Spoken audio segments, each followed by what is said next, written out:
Bueno, y ya estamos en comunicación con el periodista Mario Masachesi, periodista de TN y el 13, autor de 3 libros. El último es Salir de los Miedos. Hola Mario, te saludamos Gastón Reutberg, Mariana Clark y quien te habla Alejandro Alfie. ¿Cómo estás? Buenas tardes. ¿Cómo les va? Y yo agregaría ex Radio Rivadavia y ex otro contacto directo con Santo Biasati. Varios años trabajé del 97, 98 hasta el 2001. Ah, mira, sí, no, yo me puse a ver de dónde había estado, pero dije, no, voy a Alto decir currículum, lo que hizo, imposible donde está ahora. Pero es cierto, ¿y en Rivadavia cuándo estuviste acá?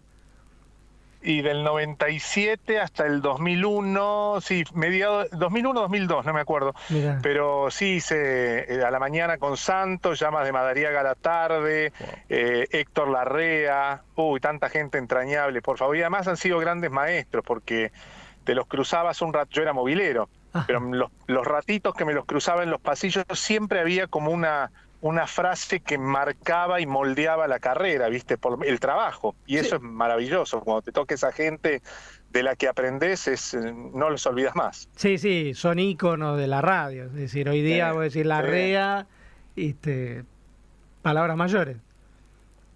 Y muy generosos. Digamos, yo creo que esos grandes talentos son generosos cuando ven que la gente tiene ganas. Y son muy reservados con el chanta. Yo he sido un gánico siempre y siempre tengo ganas de laburar, entonces se ve que eso lo ha visto mucha gente porque siempre he recibido buenas palmadas, digamos, para seguir adelante, para mejorar. Después no sé si fue un buen alumno, eso no, yo no soy quien lo puede evaluar, pero que he tenido buenos maestros. Sí, no, y realmente has hecho una carrera periodística muy interesante y que estás compatibilizando con estos libros que vos publicás, las charlas que das, yo no sé si llamarlos de coaching, de autoayuda o dónde ubicarlos, pero bueno, estaba leyendo tu último libro, Salir de los Miedos, lo escribiste con Patricia D'Aleiro, y te quería preguntar cómo surgió ese libro. Ese libro surge de la trilogía que hemos hecho. El primero, Soltar para ser feliz, que es un tanque, ese va por la 9ª edición. Tenemos nuestro podcast, hace 3 años que lo llevamos a distintos teatros. Ese es un tanque, llenamos. Ya ahora tengo fecha hasta junio, tengo todo ocupado los fines de semana en distintos teatros del interior. Y en casi todos los lugares llenamos. El segundo libro fue Saltar, o sea, después de soltar, la posibilidad de saltar al buen vivir. Saltar a las buenas relaciones, saltar al trabajo ideal, saltar a la tercera edad, saltar al mundo millennial que nos cuesta mucho. Y había una traba allí, tanto para soltar como para saltar, en la que siempre estamos entrampados, que es el miedo. El miedo se presenta como una trampa que muchas veces nos atrapa y nos deja ahí en ese lugar con las ganas de, y sin tomar las decisiones que tenemos que tomar. Y el miedo es no nos enseñaron a tener miedo, nos dijeron que no teníamos que tener miedo.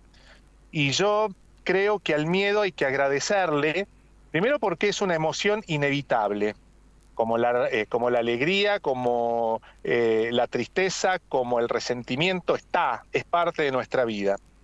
Y segundo, porque el miedo tiene una noble misión en nuestra vida, que es cuidarnos, ¿sí? Después hay otro miedo que es el miedo al miedo, y ahí se empieza a complicar la cosa, ahí empieza el laberinto.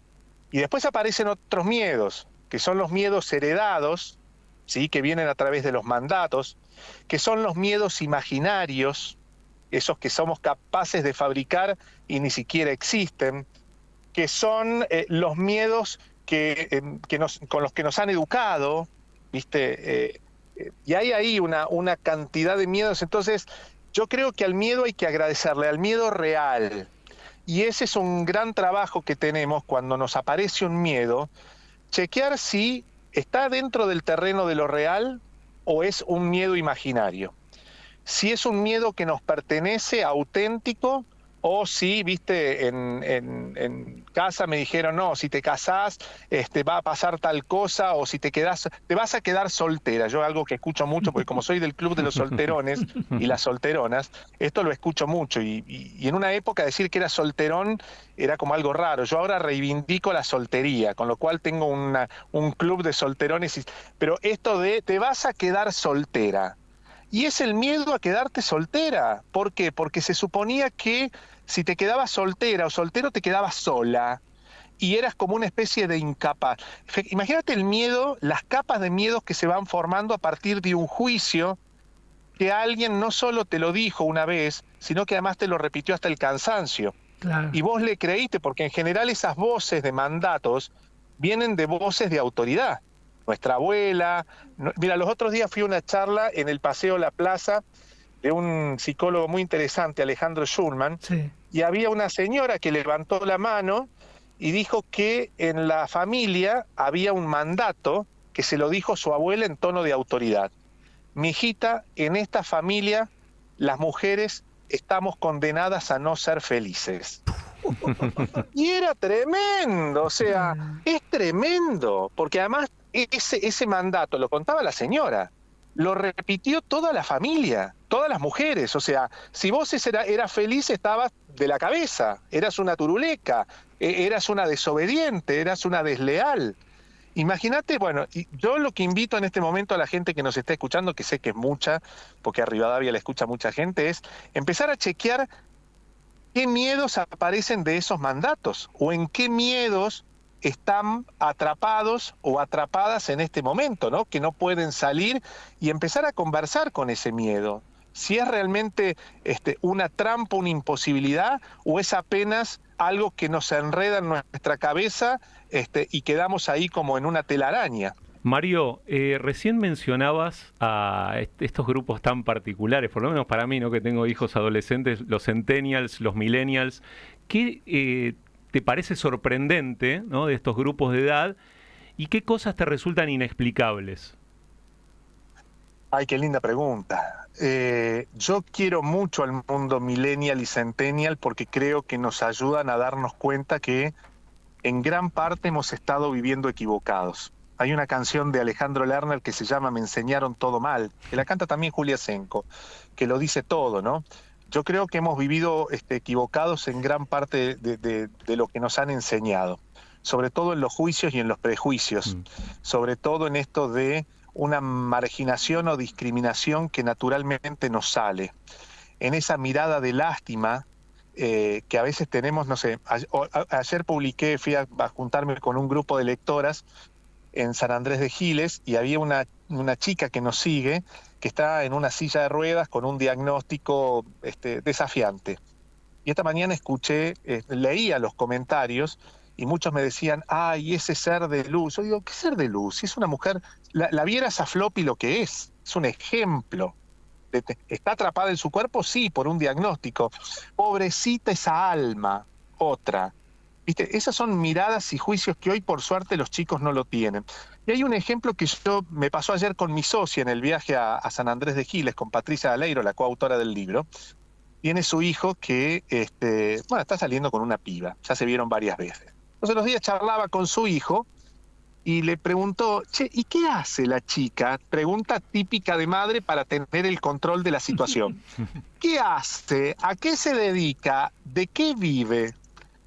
Y el hijo le responde, que tiene 27 años, ay mamá, no se me ocurrió preguntarle eso. Y yo me quedé pensando que de los 40, 35, 40 para arriba, estamos muy enfocados en el hacer. Y lo que está viviendo ese pibe es el ser. Él no se fijó en lo que hace la piba, se fijó en lo que la piba es para él. Y eso me parece que son como pequeñas señales que nos ayudan a salir de esta zona de confort. Viste que a nosotros nos enseñaron primero a tener. Tenés que tener un título, tenés que tener una familia, si la familia es tipo, mejor, el nene. Ay, ¿para cuándo el nene? Bueno, supongo que cerraron la fábrica, ¿no? Viste, el techo a dos aguas, tenés que tener el techo propio. Hoy los pibes no se preocupan por tener el techo propio, ni tampoco se preocupan por tener una acumulación de cosas inútiles que tenemos en nuestras casas. Viven. ¿sí? Nos enseñaron a tener con eso, a tener algo, con eso hacer algo para ser alguien en la vida. Es decir, que éramos alguien en la vida a los 50 más o menos. Con lo cual, si fallabas en algunas de las condiciones que tenías que tener, no eras nadie o eras una porquería. Y yo creo que la fórmula es al revés. ¿Quién sos en la vida? ¿Qué valores te constituyen? ¿Cuál es tu propósito, tu misión? ¿Con qué contás? ¿Cuáles son tus recursos? Con eso que sos, voy a poder hacer o vas a poder hacer algo. Y en algún momento viene la cosecha siempre es posterior a la acción. Es como que estamos muy concentrados, el mundo está muy concentrado en el tener y no en el ser. Con tantos estímulos. ¿Cuántos seguidores tenés? Claro. Ay, me estoquearon tantas veces, me taguearon tantas veces. Vivimos en eso. Tal cual. Estamos muy pendientes de eso. Es un mundo concentrado en lo material. Yo no digo vivir en la madera, y si sucede conviene, no, ese estereotipo tampoco me va. Yo soy muy real y verán que doy ejemplos concretos porque me parece que la verdadera filosofía está en los hechos concretos, en el resultado concreto, ¿no? Pero estamos concentrados en eso y yo creo que la nueva generación eso no lo tiene, por suerte. No sé qué pasó ahí en el medio. Ahora, Mario, y siempre digo que... Sí, no, termina, por favor. Siempre decís... No, digo que... Respecto de si la nueva generación es mejor o peor, no es este el momento de analizarlos. Esperemos que tengan 40, 45, 50 años, vamos a conocer cuál es su estado de insatisfacción y ahí nos vamos a dar cuenta qué cosas estuvieron buenísimas y qué salió como una torta quemada en el horno, ¿viste? Ahora te iba a preguntar, el mundo es otro, esto que estamos hablando de los estímulos, de que todo va cambiando y tan rápido, tan vertiginoso. ¿Cambian los miedos? En el mundo de hoy, tan distinto, ¿cuáles son los miedos? ¿O son los mismos miedos que antes? ¿Van cambiando también los miedos? ¿Qué opinas? El miedo sigue siendo el miedo, ¿sí?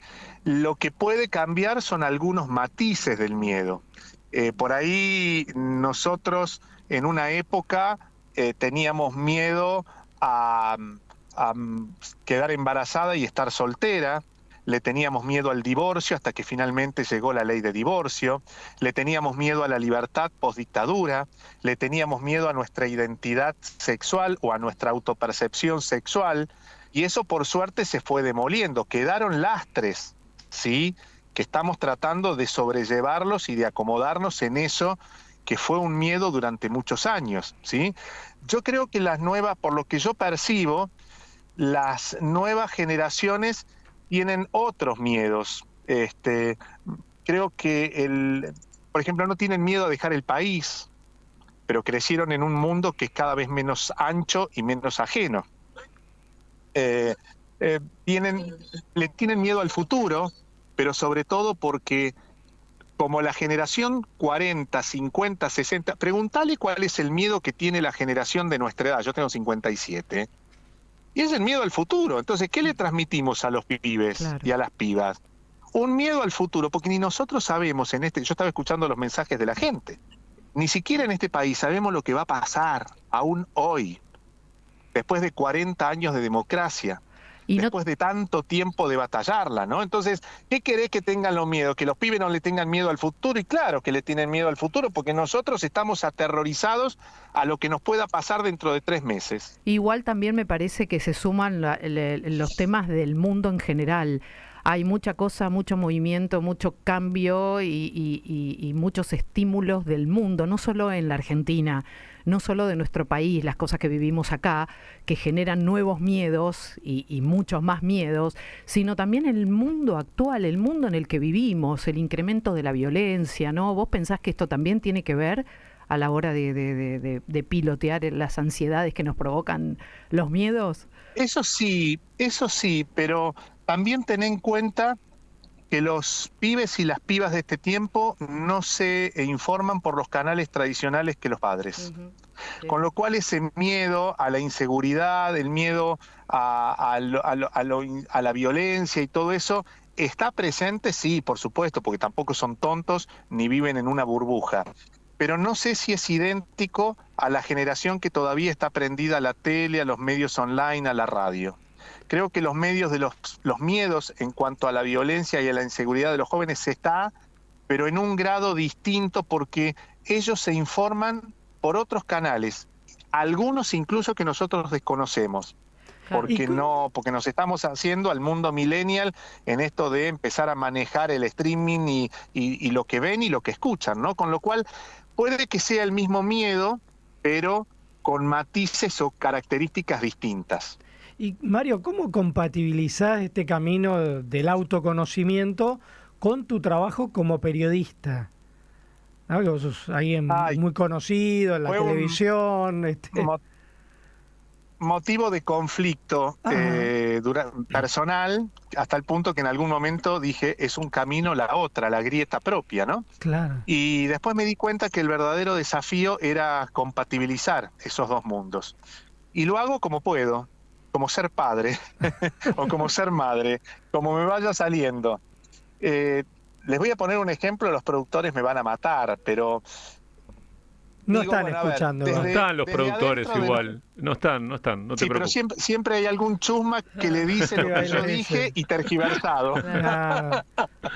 No, pero te pongo un ejemplo del martes 13 que pasó. Sí. Yo llego al canal, bueno, generalmente ya hay una grilla y más o menos está anotado lo que va del noticiero de la medianoche, de síntesis, y las 3 primeras noticias eran estas. Y yo me agarré de los pelos y reaccioné como diciendo, esto no puede ser. A ver, la primera noticia es, terminó porque vamos a las 12 de la noche, terminó el martes 13, pero todos los días son martes 13. O sea, si vos estás en la cama viendo síntesis por irte a dormir, te querés apretar los huevos con no sé qué. ¿Entendés? La segunda noticia era, pero ya estamos en el Día de los Enamorados. Ahora, ni se te ocurra comprar un regalo porque todo aumentó el 300%. O sea, me estás cagando la vida y además me estás cagando el amor. Claro, ahora cortate las venas. Siempre además puede pasar algo malo. Claro, peor. Todo puede ser peor, ¿viste? todo puede ser peor. Entonces, ¿y la tercera venía también así? Y la tercera, a propósito del Día de los Enamorados, a la que la cagaron fiero, esa Nicky Nicole. O sea, estamos celebrando el Día de los Enamorados y en vez de mostrarme una pareja, no sé, ayer veía una nota Virginia Lago y su marido que tienen como 60 años. Claro. En vez de mostrarme una pareja que esté ejemplo de amor, me mostrás a Nicky Nicole que el novio la cagó con otra y encima quedó filmado. Todo mal, ¿no? No vende, claro. Si no, no vende, Mario. Perdónenme, dicen, ¿no? pero esto no puede ser. No, obviamente sí, saqué lo del martes 13. Claro. Obviamente dije, lo principal en el Día de los Enamorados es un abrazo, una mirada, una escucha, una conversación, una carta. Todavía no nos pusieron impuesto a eso y es lo más importante. Si se te ocurre comprar algo, tal vez tengas que abrir los ojos. Viste, por lo menos poneme un poco de vaselina, perdón la hora. Pero Claro. Y sí, es que poneme un poco de edulcorante, no me des este trago a más. Claro. Bueno, esa es la misión que yo tengo. Me divierto mucho con los productores, lo entendieron. Guido después me cargaba y me decía, claro, vos decís esa parte y las malas noticias me las dejas a mí, guacho, ¿viste? Pero trato de hacerlo como puedo. y uno Hay se da días, cuenta de como el eso, martes, o sea, realmente es algo que se agradece del otro lado. absolutamente. A mí me lo agradece la gente en la calle porque primero me dicen, qué divertido que sos, con lo cual yo digo, si me dedicara al humor estaría lleno de guita, ¿viste? Me siento el Lizzie Tagliani de las noticias, qué divertido. Pero la gente me dice, cuando vos decís las noticias trágicas no son tan pesadas. Y eso me parece que es un valor que lo fui, como en una arcilla, ¿viste? Lo fui modelando y trato de hacer mi parte. Me cuido en algunas palabras, por ejemplo, nunca me vas a escuchar que yo hable de caos, salvo que haya un caos. ¿me entendés? Sí. Me parece que hay palabras que hay que tener mucho cuidado, primero, porque están recontra contaminadas del periodo. No uso la palabra grieta, la detesto. Puede que alguna vez me haya salido, sí, porque soy un ser humano y me equivoco. Pero hay palabras que yo me he cuidado mucho de no repetirlas, porque me parece que contaminan el relato, son lugares comunes y contaminan el relato de lo que yo creo se puede contar de otra manera, ¿sí? De tal manera de por lo menos ser original en lo que contás, ¿no? Darle como una vueltita de rosca al relato. En Contacto Digital estamos hablando con el colega Mario Masachesi. Mario, recién dabas algunos tips, algunos consejos de tu trabajo de presentador, y yo te quería pedir ampliar un poquito más ese abanico de cuáles son las cualidades que hay que tener para presentar noticias en Argentina, donde hay, como vos bien describiste, una tendencia a la mala noticia, ¿no? Entonces, ¿cómo hacer para lograr ese balance, más allá de tu buen humor, y que obviamente se nota un estilo que parece ahora es fundamental, porque claramente la gente ya está recontrafundida, ¿no?, del trabajo del día? ¿Cuáles son esas cualidades que a tu criterio hay que tener? Acá en Contacto Digital hacemos mucha entrevista también a colegas que nos cuentan cómo trabajan, dónde trabajan, así que bien vale para vos también. El sentido común. El sentido común. El periodista que solo lee los diarios, cree que solo la vida es el periodismo, está detrás del mostrador y que mira la vida desde un country, no sirve. Tiene mirada de country, que no está ni mal ni bien. No estoy haciendo un juicio de valor, estoy haciendo una descripción. El verdadero periodista es el que se mete en la Bristol a ver qué comen los que van a la Bristol, cómo se las arreglan este verano, cuántas rodajas de mortadela llevan a la Bristol. Es el que va a la cola del supermercado y no manda a la empleada. Es el que se toma el colectivo y va a hacer... Yo mañana voy a ir a hacer la cola de la SUBE, porque tengo la SUBE y porque quiero ver qué pasa en la fila de la SUBE. ¿Entendés? Claro. Entonces, el relato de lo que escuché de otros lados, lo reproduzco y me indigno, a mí no me va. No me va. Hay un cuento que les va a gustar, porque ustedes son muy intelectuales. Hace muchos años, esto lo chequeé con ella, por eso lo cuento y me autorizó a contar. Hace muchos años, cuando La Tregua fue candidata al Oscar, Ana María Picchio, que era la protagonista, una actriz muy joven en ese momento y no conocida, le cambió la vida. La empezaron a llamar de festivales internacionales, tenía auto a disposición, tenía marcas de ropa a disposición, la llamaban de todos los medios, lo que implica una fama repentina que te deja medio turuleco. Entonces, Ana María Picchio lo llama a Mario Benedetti, que es el autor de La Tregua, para decirle: maestro, me cambió la vida, estoy un poco desorientada, no sé qué hacer con esto, de pronto me está pasando todo esto.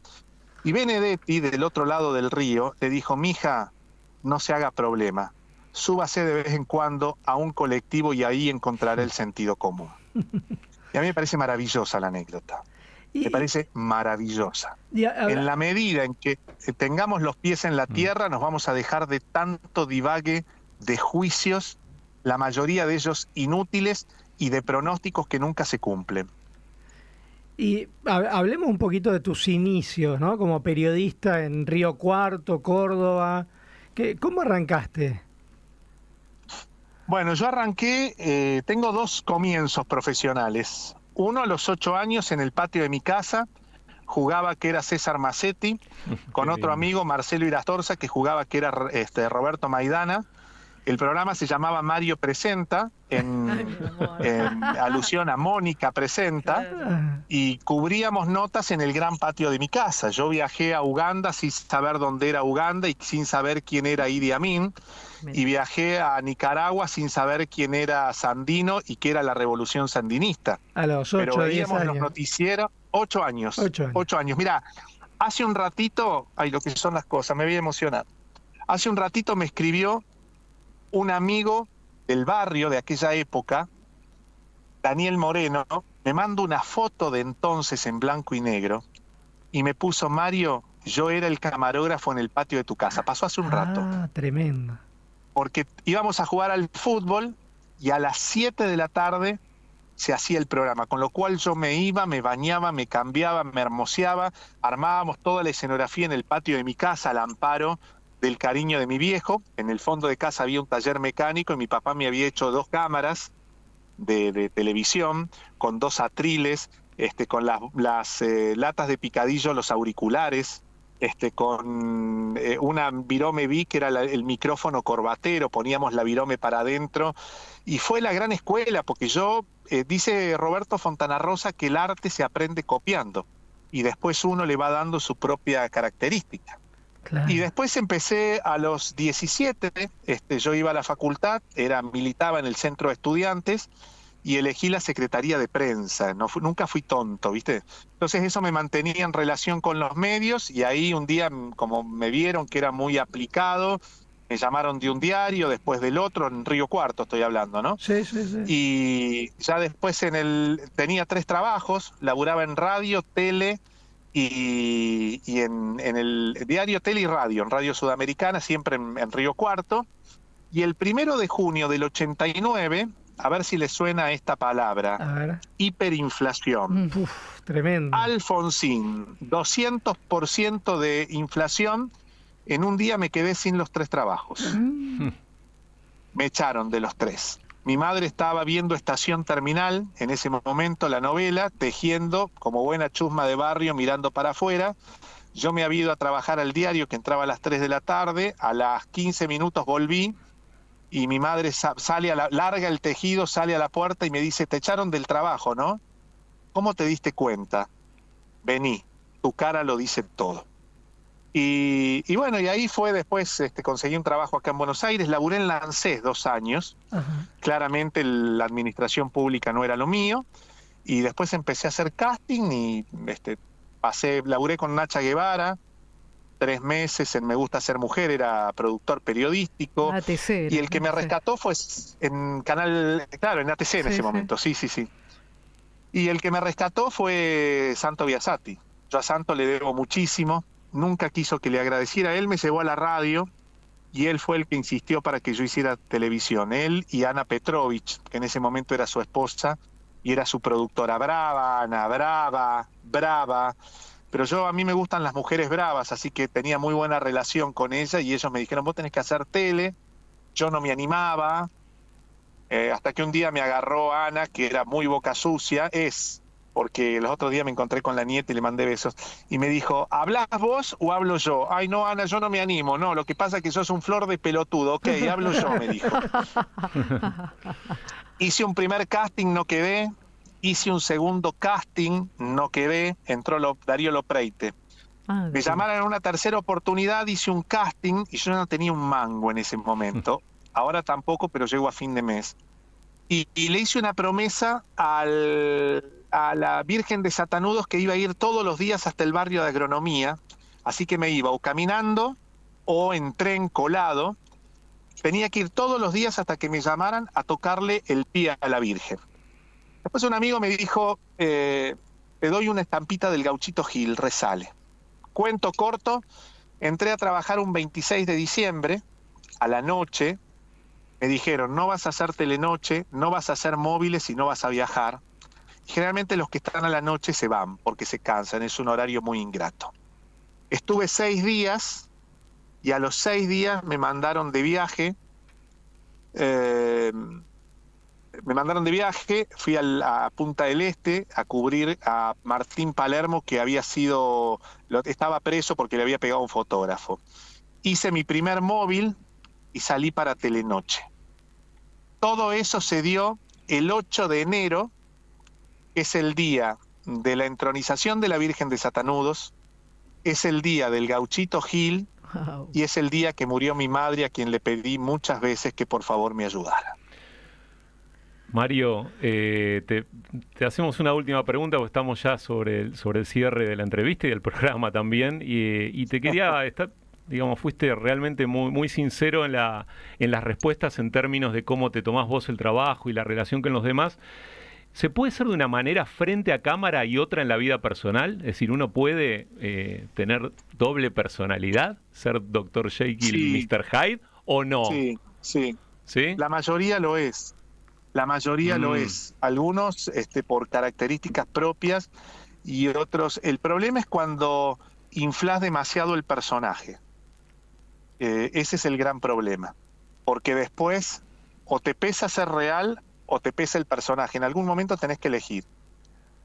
Porque es muy desgastante y te terminás enojando con todos y deberías enojarte con vos mismo para definir quién sos.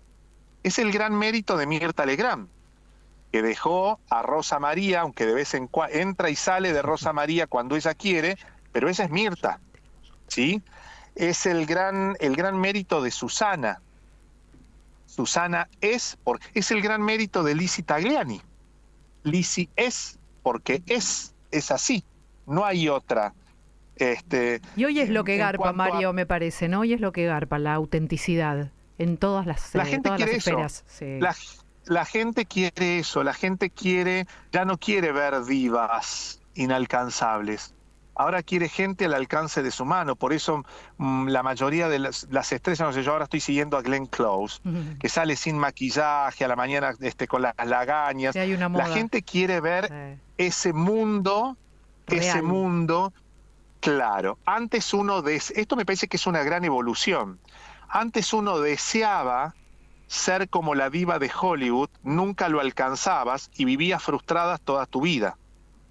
Ahora lo que consumimos es lo que nos acerca y lo que nos empatiza con esa mujer que en definitiva todas se levantan con pelos en la nariz, con mal aliento, con rollo, celulitis y bueno, y los hombres con la panza, flotadores, pelos en las orejas y todo lo que sabemos que aparece después de los 40 años. Bueno, Mario, estamos repasados porque además tengo que hacer otra entrevista antes de terminar el programa, pero realmente está súper entretenido y nos gusta mucho hablar con vos y por eso se estiró tanto esta nota. Pero gracias. Desde acá, muchísimas gracias. Es un placer enorme escucharte y bueno, y verte en la tele, y leerte los libros. Me parece que estás haciendo una carrera muy interesante, que por eso queríamos hacer esta entrevista. Chau. Un abrazo Mario, grande. Mario. Gracias. Era Mario Masachesi, periodista de TN y el 13, autor de 3 libros. El último es Salir de los miedos. ¿Escuchás?